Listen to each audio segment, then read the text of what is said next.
Hello, everyone, and welcome. Are you ready for a story?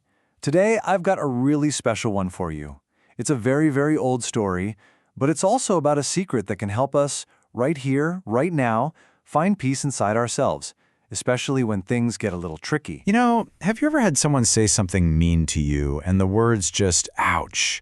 They kind of stick with you, right? It almost feels like a little poke deep down inside your heart. I think we've all felt that way before. Well, it turns out that a long time ago, the wise Lord Krishna actually told a story about that exact same feeling. He wanted to share a secret with his friend, a secret for how to handle that hurt. And it's a secret that can help all of us too. In fact, he said something really powerful. He said that mean, harsh words can actually hurt more than arrows. Isn't that something? Because arrows might hurt your body, but words, they can get stuck deep inside your heart. He knew just how much words can sting. And this is where our story really gets started. So, our story is all about a rich man who was actually very, very sad.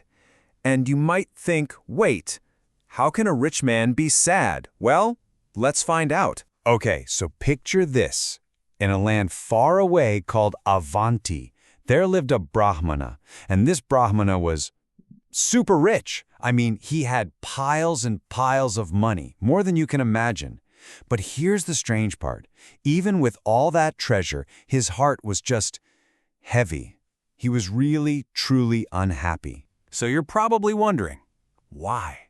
Why was he so unhappy? Well, the story tells us he was pretty greedy and kind of mean.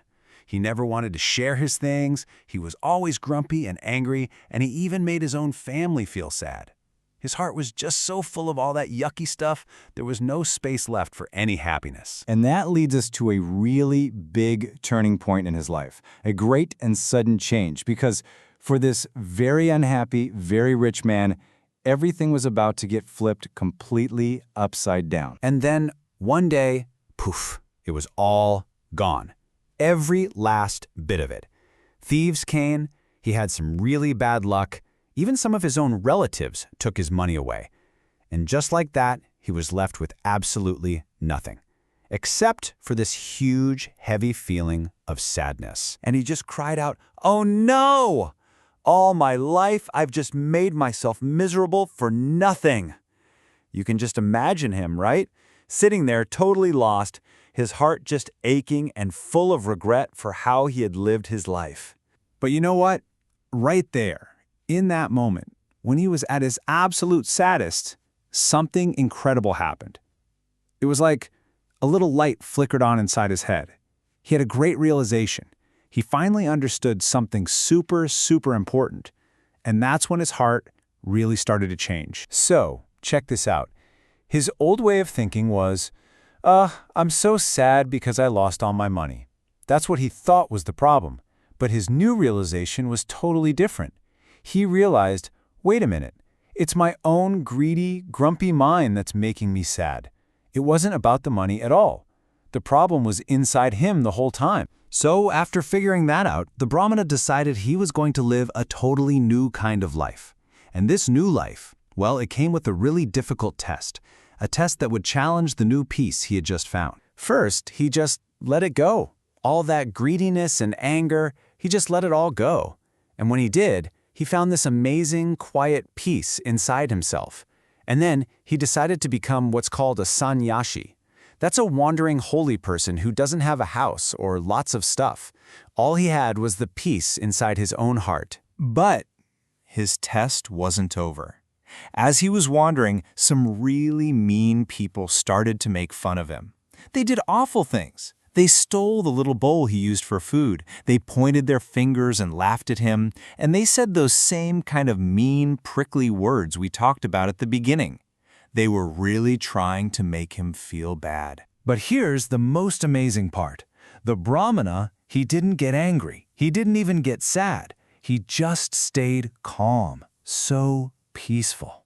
In fact, he was so peaceful that even the mean people, they stopped what they were doing. They were so surprised they looked at each other and said, "Whoa, look at him. He's as steady as a mountain." So how did he do that? How could he be as steady and strong as a mountain when people were being so mean? Well, it all comes down to the big secret he learned, the secret of the mind. Let's think about this for a second. Who was really to blame for how he felt? Was it the mean people? Was it just his bad luck? What do you think was really the cause of his feelings? Well, the Brahmana knew the answer. Was it the mean people? Nope. He knew it wasn't them. Was it bad luck or maybe the planets? No, not that either. The real answer? He realized it was his own mind.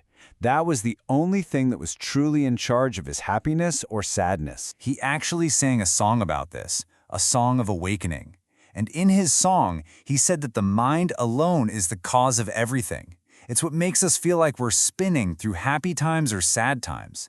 It's like the engine for our whole life. Think about it. He couldn't control what other people did, right? He couldn't control whether he had money or not, but the one thing he could control was his own mind. He realized he could choose to feel peaceful. He could choose to forgive. And that was his real superpower. And this is where we come all the way back to Lord Krishna. After telling this whole story to his friend, he said, "See, the secret is to bring your mind under your own control." That's it. That's the whole secret.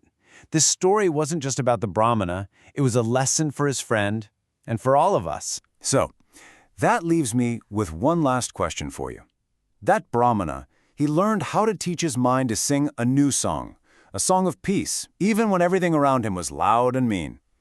So, what happy, peaceful song will you teach your mind to sing?